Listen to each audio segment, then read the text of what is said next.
ciência cristã seja compreendida, e fazem da Bíblia um mapa náutico da vida, no qual estão assinaladas as boias e as correntes curativas da verdade. Correntes curativas da vida. Aquele a quem o braço do Senhor se revela, crerá na nossa mensagem e, regenerado, se elevará a uma vida nova. Isso é tomar parte na reconciliação. Essa é a compreensão na qual Jesus sofreu e triunfou.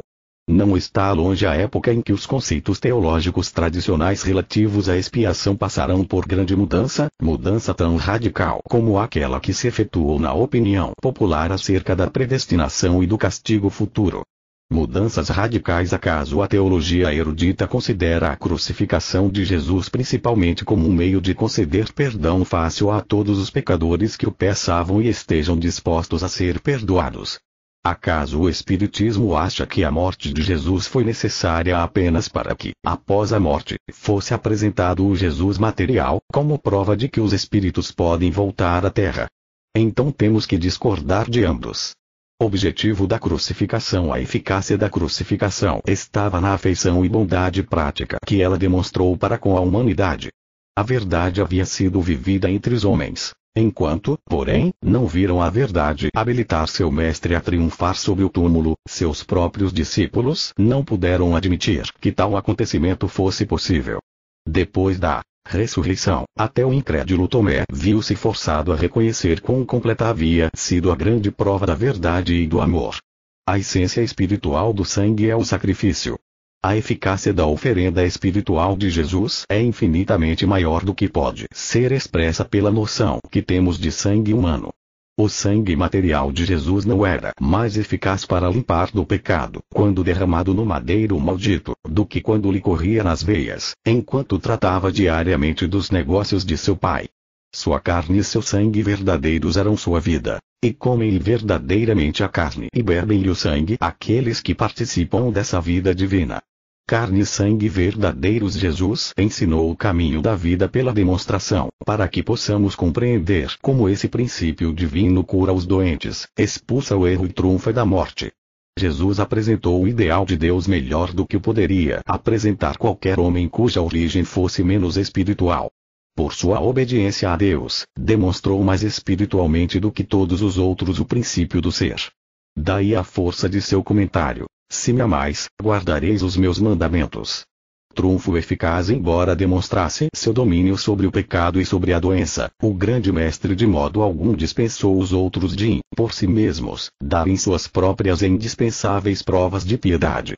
Trabalhou para orientá-los, a fim de que pudessem demonstrar esse poder como ele o demonstrou, e compreender o princípio divino desse poder.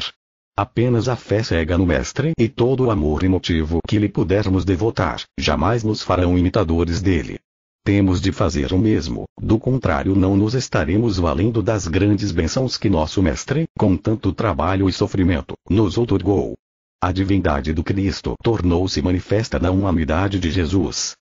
Ainda que adoremos Jesus, e o coração transborde de gratidão pelo que ele fez pelos mortais, palmilhando sozinho sua vereda de amor até o trono da glória, explorando em muda agonia o caminho para nós, nem por isso Jesus nos poupa uma só experiência individual, se lhe seguimos fielmente os mandamentos. E todos têm de beber o cálice de doloroso esforço, na proporção em que demonstrem amor como o dele, até que todos sejam remidos pelo amor divino. Experiência individual. Cristo era o Espírito ao qual Jesus se referia nas suas próprias declarações: eu sou o caminho, e a verdade, e a vida. Eu e o Pai somos um. Esse Cristo, ou divindade do homem Jesus, era sua natureza divina, a santidade que o animava. A verdade, a vida e o amor divinos davam a Jesus autoridade sobre o pecado, a doença e a morte. Sua missão foi revelar a ciência do ser celeste, provar o que Deus é, e o que ele faz pelo homem. Demonstração do Cristo. Um músico demonstra a beleza da música que ensina, levando o aluno a aprendi-la, tanto pela prática como pelo preceito. O ensino e a prática da verdade, por parte de Jesus, implicavam o tamanho sacrifício, que nos faz admitir seja o amor o princípio de tal ensino e prática. Esse foi o significado precioso da carreira impecável de nosso Mestre e de sua demonstração do poder sobre a morte. Provou ele, por suas obras, que a ciência cristã destrói a doença, o pecado e a morte. Prova na prática. Nosso Mestre não ensinou mera teoria, doutrina ou crença. Foi o princípio divino de todo ser real que ele ensinou e praticou. O cristianismo do qual deu prova, não foi uma forma ou um sistema de religião e de adoração, mas sim, a ciência cristã, que elabora a harmonia da vida e do amor.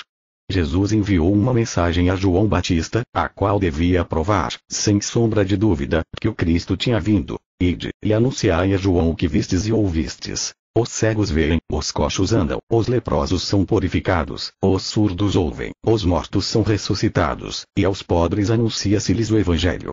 Em outras palavras, dizei a João que é a demonstração do poder divino, e de imediato ele perceberá que Deus é o poder na obra messiânica. Que a vida é Deus, Jesus o provou por seu reaparecimento depois da crucificação, em estrita conformidade com sua declaração científica: destruí este santuário corpo, e em 3 reconstruirei. É como se tivesse dito: o eu, a vida, a substância e a inteligência do universo, não está na matéria, e não pode ser destruído. Templo vivente. As parábolas de Jesus explicam que a vida nunca se mistura com o pecado e a morte. Ele pôs o machado da ciência à raiz do conhecimento material, a fim de deixá-lo preparado para derrubar a falsa doutrina do panteísmo, segundo a qual Deus, ou vida, está na matéria ou dela procede. Jesus uma vez enviou 70 discípulos, mas apenas 11 deixaram relato histórico aproveitável. A tradição lhe atribui 200 ou 300 outros discípulos que não deixaram nome. Muitos são chamados, mas poucos escolhidos. Decaíram da graça porque nunca compreenderam verdadeiramente a instrução de seu mestre. Discípulos desleais porque aqueles que professam seguir o Cristo, rejeitam a religião essencial que ele veio estabelecer. Os perseguidores de Jesus dirigiram seu ataque mais forte justamente contra esse ponto. Esforçaram-se por colocá-lo à mercê da matéria, e matá-lo de acordo com certas supostas leis materiais. Os fariseus pretendiam conhecer e ensinar a vontade divina, porém só estorvavam o êxito da missão de Jesus. Até muitos de seus discípulos lhe obstruíam o caminho. Nem tivesse ensinado as verdades invisíveis de Deus, não teria sido crucificado. A determinação de manter o espírito nas garras da matéria é a perseguidora da verdade e do amor. Auxílio e estorvo. Se bem que respeitemos tudo quanto seja bom na igreja ou fora dela, nossa consagração ao Cristo baseia-se mais na demonstração do que na profissão de fé. Em sã consciência, não podemos apegar-nos a crenças ultrapassadas, e por compreender algo mais do princípio divino do Cristo imorredouro, ficamos habilitados a curar os doentes e triunfar do pecado. Nem a origem, nem o caráter, nem a obra de Jesus foram geralmente compreendidos. Nenhuma só parte integrante de sua natureza, o mundo material soube apreciar com acerto. Nem mesmo sua retidão e pureza impediram os homens de dizer: ele é glutão e amigo dos impuros, e Beelzebul é seu patrono. Conceitos enganosos. Lembra-te, o mártir cristão, que é suficiente seres julgado digno de desatar as sandálias dos pés do teu mestre. Supor que a perseguição que lhe foi movida por causa de sua retidão pertença ao passado, e que hoje o cristianismo está em paz com o mundo, porque venerado por seitas e sociedades, é enganar-se sobre a própria natureza da religião. O erro se repete. As provações pelas quais passaram o profeta, o discípulo e o apóstolo, dos quais o mundo não era digno, esperam sob alguma forma todo o pioneiro da verdade. Prolongada a perseguição, há demasiada coragem animal na sociedade humana, é insuficiente coragem moral. Os cristãos têm de pegar em armas contra o erro, em casa e fora de casa. Têm de lutar contra o pecado em si mesmos e nos outros, e continuar essa batalha até que tenha completado sua carreira. Se guardarem fé, terão a coroa do regozijo. Luta cristã. A experiência cristã ensina a fé no bem e a descrença no mal. Manda que trabalhemos com maior afinco em tempos de perseguição, porque então nosso trabalho é mais necessário. Grande é a recompensa do sacrifício próprio, ainda que nem sempre a recebamos neste mundo. Existe uma tradição de que Públio Lentulus escreveu às autoridades de Roma: os discípulos de Jesus creem que ele é o Filho de Deus. Aqueles que estão instruídos em ciência cristã alcançaram a gloriosa percepção de que Deus é o único autor do homem. A Virgem Mãe concebeu essa ideia de Deus, e deu a seu ideal o nome Jesus, isto é, Josué, ou Salvador. A paternidade de Deus, a iluminação do sentido espiritual de Maria, reduziu a silêncio a lei material e sua ordem de geração, e fez nascer o Filho de Maria pela revelação da verdade, demonstrando que Deus é o Pai dos homens. O Espírito Santo, ou o Espírito Divino, envolveu o sentido puro da Virgem Mãe, com o pleno reconhecimento de que o ser é Espírito. O Cristo morou eternamente como ideia no seio de Deus, o princípio divino do homem Jesus, e a mulher percebeu essa ideia espiritual, se bem que de começo fracamente desenvolvida. Concepção espiritual do homem, como descendente de Deus, como ideia do Espírito, é a evidência imortal de que o Espírito é harmonioso e o homem eterno. Jesus foi o progênito da comunhão autoconsciente de Maria com Deus. Por isso pôde ele dar uma ideia mais espiritual da vida do que outros homens, e pôde demonstrar a ciência do amor, seu pai ou princípio divino. Por ter Jesus nascido de uma mulher, seu advento na carne participou até certo ponto das condições terrenas de Maria, embora Jesus fosse, em medida ilimitada, dotado do Cristo, o Espírito Divino. Isso explica as suas lutas em Getsemane e no Calvário, e isso o habilitou a ser o mediador, ou guia, entre Deus e os homens. Se sua origem e seu nascimento tivessem sido inteiramente diferentes da norma dos mortais, Jesus não poderia ter sido percebido pela mente mortal como o caminho. Jesus, o guia, os rabinos e os sacerdotes ensinavam a lei mosaica que dizia: olho por olho, e se alguém derramar o sangue do homem, pelo homem se derramará o seu. Não foi assim que Jesus, o novo executor da vontade de Deus, apresentou a lei divina do amor, que abençoa mesmo aqueles que a amaldiçoam. Como ideal individual da verdade, Cristo Jesus veio para repreender o erro rabínico e todo pecado, toda doença e a morte, para apontar o caminho da verdade e da vida. Esse ideal foi demonstrado durante toda a carreira terrena de Jesus, e mostra a diferença entre o descendente da alma e o do sentido material, entre o descendente da verdade e o do erro. Proveitosas as repreensões se tivermos triunfado suficientemente sobre os erros do sentido material, para permitir que a alma domine, abominaremos o pecado e o reprovaremos, seja qual for seu disfarce. Só desse modo poderemos abençoar nossos inimigos, embora estes talvez não interpretem assim nossas palavras. Não podemos escolher por nós mesmos, mas temos que desenvolver nossa salvação da maneira que Jesus ensinou. Com mansidão e poder, pregava ele o Evangelho aos pobres. O orgulho e o medo não são dignos de carregar o estandarte da verdade, e Deus jamais o colocará em tais mãos. Jesus não reconhecia vínculo algum da carne. Ele disse: a ninguém sobre a terra chameis vosso Pai, porque só um é vosso Pai, aquele que está no céu. Além disso perguntou: quem é minha mãe e quem são meus irmãos? Dando a entender que são aqueles que fazem a vontade do Pai.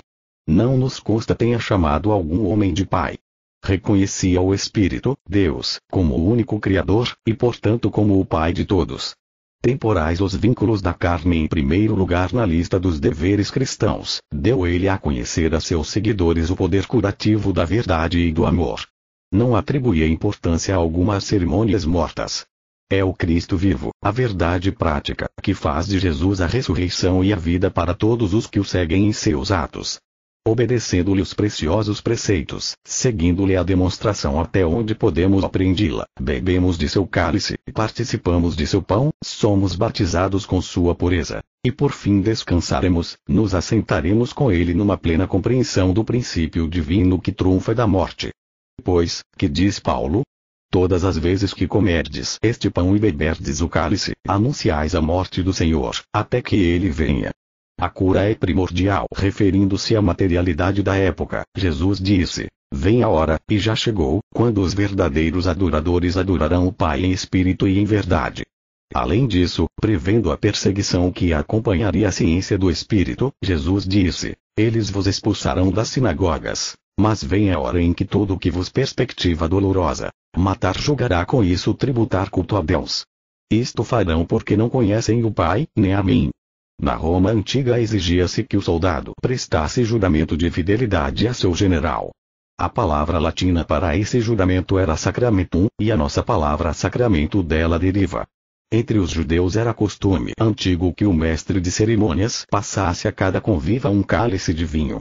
A Eucaristia, porém, não comemora o juramento de um soldado romano, nem era o vinho, servido nas ocasiões festivas e nos ritos judaicos, o cálice de Nosso Senhor. O cálice representa sua amarga experiência, cálice esse que ele pediu passasse dele, embora se inclinasse em santa submissão ao decreto divino. Sagrado sacramento. Enquanto comiam, tomou Jesus um pão, abençoando-o, o partiu e o deu aos discípulos, dizendo: Tomai, comei, isto é o meu corpo. A seguir tomou um cálice e, tendo dado graças, o deu aos discípulos, dizendo: Bebei dele todos. Perde-se espiritualmente o verdadeiro significado do sacramento, se este se restringir ao uso de pão e vinho. Os discípulos tinham comido, e apesar disso Jesus orou e deu-lhes pão. Isso teria sido absurdo no sentido literal. Na sua significação espiritual, porém, era natural e belo. Jesus orou, retirou-se dos sentidos materiais para retemperar o coração com perspectivas mais luminosas, perspectivas espirituais. Refrigério espiritual. A Páscoa, que Jesus celebrou com seus discípulos no mês de Nisan, na noite anterior à sua crucificação, foi um acontecimento lúgubre, uma ceia triste tomada ao declinar do dia, no crepúsculo de uma gloriosa carreira, enquanto em redor desciam rápidas as a ceia triste de Jesus, sombras da noite. E essa ceia pôs fim, para sempre, ao ritualismo de Jesus, ou às suas concessões à matéria. Seus seguidores, tristes e silenciosos, pressentindo a hora em que seu mestre seria traído, participaram do maná celeste que outrora havia alimentado no deserto os perseguidos seguidores da verdade. Seu pão realmente descera do céu. Era a grande verdade do ser espiritual que curava os doentes e expulsava o erro. Seu mestre lhes havia explicado isso tudo antes, e agora esse pão os alimentava e sustentava. Eles haviam levado esse pão de casa em casa, partindo-o, explicando-o aos outros, e agora esse pão confortava a eles mesmos. Provisões celestiais por essa verdade do ser espiritual. Seu mestre estava prestes a sofrer violência e a sorver até a última gota, seu cálice de amargura. Ele tinha que deixá-los. Com a grande glória de uma vitória eterna a pairar sobre ele, deu graças e disse: Bebei dele todos. Quando o elemento humano nele lutava com o divino, nosso grande mestre disse: Não se faça a minha vontade, e, sim, a tua. Isto é, não seja a carne, mas o espírito, representado em mim. Essa é a nova compreensão do amor espiritual. Dá tudo pelo Cristo, ou a verdade. Abençoa seus inimigos, cura os doentes, expulsa o erro, ressuscita os mortos de suas transgressões e de seus pecados, e prega o evangelho aos pobres, aos mansos de coração. A luta santa. Cristãos, estais bebendo seu cálice. Participastes do sangue da nova aliança, das perseguições que acompanham uma compreensão nova e mais elevada de Deus. Caso contrário, podeis então dizer que comemorastes Jesus no seu cálice. Estarão todos os que comem pão e bebem vinho em memória de Jesus, dispostos a beber-lhe perguntas incisivas. Realmente o cálice, a tomar-lhe a cruz e a deixar tudo pelo princípio Cristo. Por que então atribuir essa inspiração a um rito morto, em vez de provar, com expulsar o erro e tornar o corpo santo e agradável a Deus, que a verdade veio à compreensão? Se Cristo, a verdade, veio a nós em demonstração, nenhuma outra comemoração é necessária, pois a demonstração é Emanuel, ou Deus conosco. E se um amigo está conosco, por que, então, precisamos das recordações desse amigo? Se todos aqueles que alguma vez tenham participado do sacramento, tivessem realmente comemorado os sofrimentos de Jesus e bebido de seu cálice, teriam revolucionado o mundo. Se todos os que procuram comemorá-lo com símbolos materiais tomarem a cruz, curarem os doentes, expulsarem os males e anunciarem o Cristo, ou a verdade, aos pobres, isto é, ao pensamento receptivo, trarão o reino dos 1000 anos. Glória do reino dos 1000 anos. Por tudo quanto os discípulos experimentaram, tornaram-se mais espirituais e compreenderam melhor o que o Mestre havia ensinado. A ressurreição dele foi também a ressurreição deles. Ajudou-os a elevarem-se, como também aos outros, da apatia espiritual e da crença cega em Deus, até a percepção das possibilidades infinitas. Precisavam dessa vivificação, pois em breve seu mestre querido se elevaria novamente no reino espiritual da realidade, e ascenderia muito acima da percepção deles. Como recompensa por sua fidelidade, ele ia desaparecer para o sentido material naquela transformação que, desde então, foi chamada de ascensão. Comunhão com Cristo. Que contraste entre a última ceia de Nosso Senhor e seu último desjejum espiritual com os discípulos, nas horas luminosas da manhã, na alegre reunião às margens do mar da Galileia. Sua tristeza se o último desjejum, formar em glória, e o pesar de seus discípulos em arrependimento. Seus corações haviam sido castigados, e seu orgulho, repreendido. Convencidos da infrutuosidade de seu trabalho nas trevas e despertados pela voz do Mestre, mudaram de método, afastaram-se das coisas materiais, e lançaram sua rede para o lado direito. Ao discernirem de novo o Cristo, a verdade, na margem do tempo, puderam elevar-se um tanto acima da vida sensória dos mortais, ou do enterro da mente na matéria, para a renovação da vida com o Espírito. Essa reunião espiritual com Nosso Senhor, na aurora de uma nova luz, é a refeição matinal que os cientistas cristãos comemoram. Inclinam-se perante o Cristo, a verdade, para receber mais da sua reaparição e comungar silenciosamente com o princípio divino, o amor. Celebram a vitória de seu Senhor sobre a morte, sua provação na carne depois da morte como exemplificação da provação humana, e sua ascensão espiritual e definitiva acima da matéria, ou da carne, quando ele se elevou para além da vista material. Nosso batismo é uma purificação de todo o erro. Nossa igreja está construída sobre o princípio divino, o amor. Só nos podemos unir a essa igreja à medida que nascemos de novo do Espírito e alcançamos a vida que é a verdade e a verdade que é a vida, produzindo os frutos do amor, expulsando o erro e curando os doentes. Nossa Eucaristia é a comunhão espiritual com o único Deus. Nosso pão, que desce do céu, é a verdade. Nosso cálice é a cruz. Nosso vinho é a inspiração do amor, o trago que nosso Mestre bebeu e recomendou a seus seguidores. Eucaristia espiritual. O desígnio do amor é reformar o pecador. Se aqui o castigo do pecador tiver sido insuficiente para reformá-lo, ó céu do homem bom será um inferno para o pecador. Aqueles que não conhecem a pureza e o afeto por experiência, jamais poderão achar bem-aventurança na companhia abençoada da verdade e do amor, simplesmente pela trasladação a outra esfera. A ciência divina revela a necessidade de sofrimento suficiente, seja antes ou depois da morte, para extinguir o amor ao pecado. Remitir a penalidade devida ao pecado seria como se a verdade perdoasse o erro. Escapar ao castigo não está de acordo com o governo de Deus, pois a justiça é a serva da misericórdia. Propósito final: Jesus suportou a ignomínia, para poder derramar liberalmente, em vidas estéreis, os seus tesouros tão caramente adquiridos. Qual foi sua recompensa terrena? Foi abandonado por todos, menos por João, o discípulo amado, e algumas mulheres que se curvaram em silenciosa angústia à sombra de sua cruz. O preço terreno da espiritualidade numa época material, e a grande distância moral entre o cristianismo e o sensualismo, impedem a ciência cristã de estar nas boas graças dos que são de mentalidade mundana. Uma mente egoísta e limitada pode ser injusta, mas a mente ilimitada e divina é a lei imortal da justiça bem como da misericórdia. É tão impossível os pecadores receberem pleno castigo deste lado do túmulo, como este mundo conferir plena recompensa aos justos.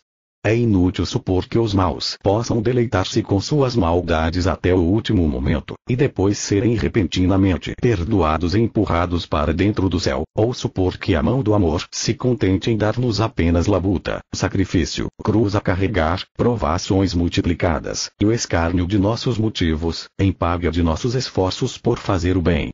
Retribuição justa. A história da religião se repete no sofrimento dos justos pelos injustos. Pode Deus, portanto, descuidar-se da lei da justiça que destrói a crença chamada sofrimento vicário, pecado? Acaso não mostra a ciência que o pecado traz sofrimento, tanto hoje como ontem? Os que pecam têm de sofrer. Com a medida com que tiverdes medido vos medirão também. A história está cheia de relatos de sofrimento.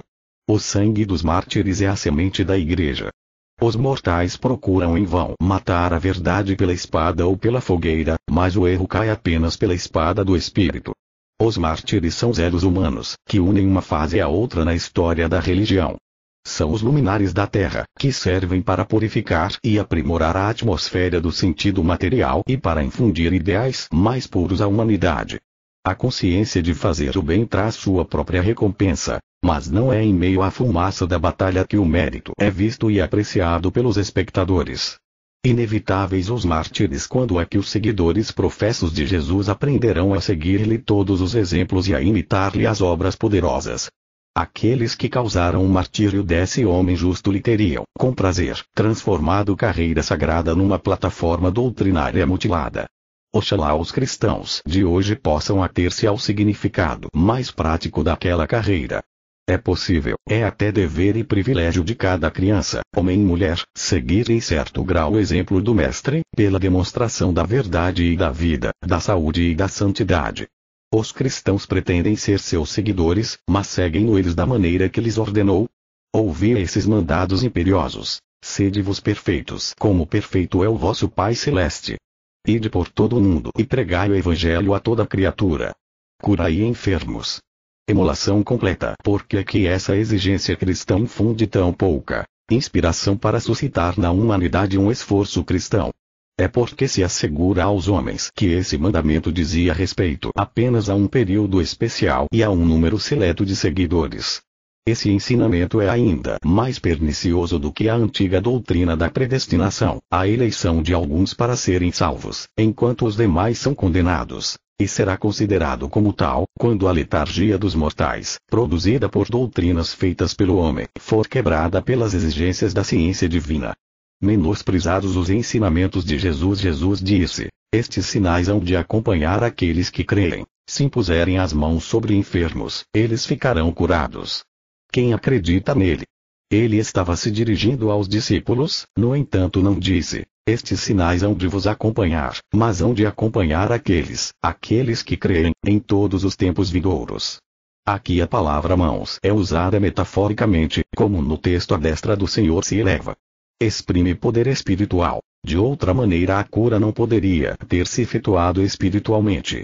Noutra ocasião Jesus orou, não só pelos 12, mas por todos aqueles que viessem a crer por intermédio da palavra deles. Jesus experimentou poucos dos prazeres dos sentidos físicos, mas seus sofrimentos foram o fruto dos pecados de outrem, não dos seus próprios. O Cristo eterno, seu eu espiritual, jamais sofreu. Jesus traçou,